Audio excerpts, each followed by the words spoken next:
Alors, je vais présenter des exemples que j'ai mentionnés dans le guide des aliénés, hein, mon premier livre,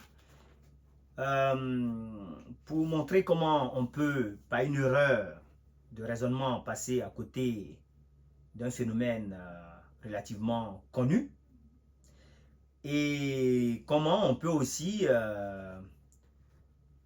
pratiquer un principe dans des contextes différents. Alors, donc, le premier exemple, c'est un exemple de suggestion hypnotique, c'est-à-dire qu'on fait passer une idée dans l'esprit d'une personne en état d'hypnose, c'est-à-dire endormi, un sommeil particulier qui s'appelle l'hypnose. Alors, donc là, c'est un exemple qui est tiré de la page 222 du guide des aliénés.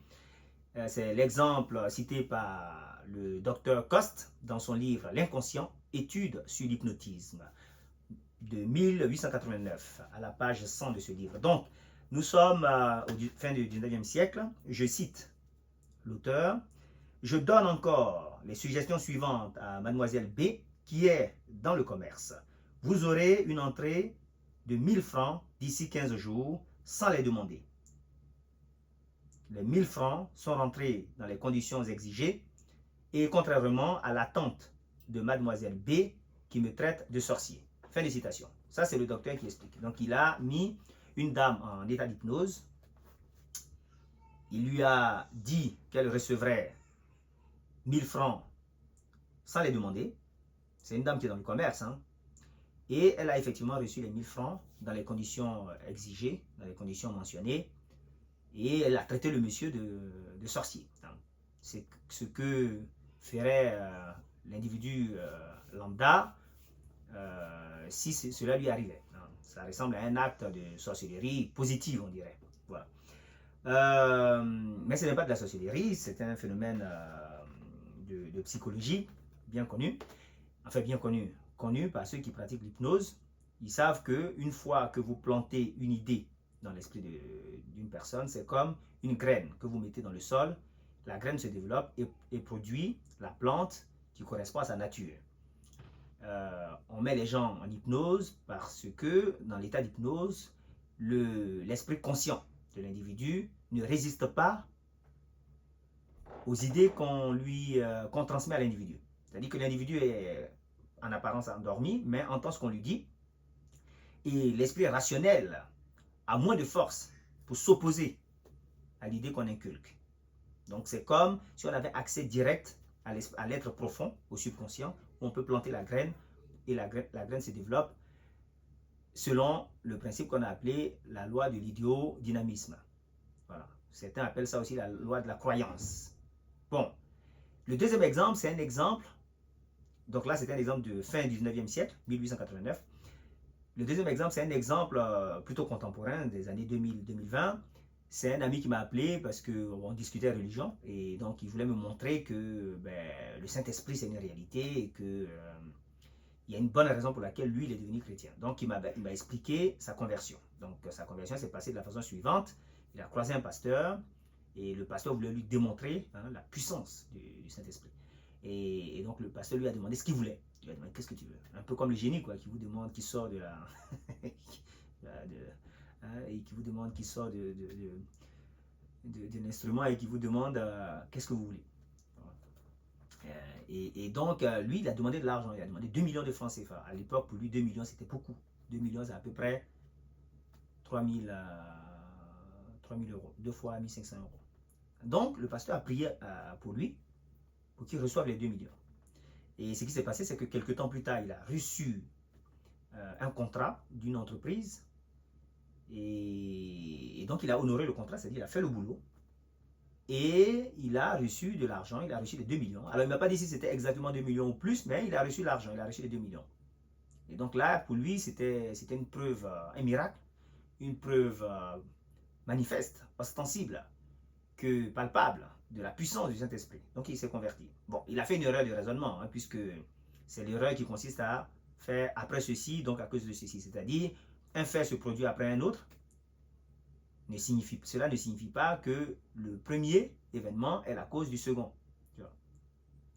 La cause, effectivement, dans l'ordre de la temporalité, enfin du temps, la cause vient avant les faits, mais c'est pas parce que quelque chose s'est produit avant que vous viviez un événement que ce quelque chose est forcément la cause. Parce que en fait, les deux cas sont identiques.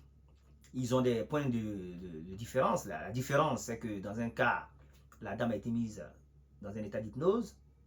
Dans le deuxième cas, notre ami n'était pas en état d'hypnose. Mais on a prié pour lui.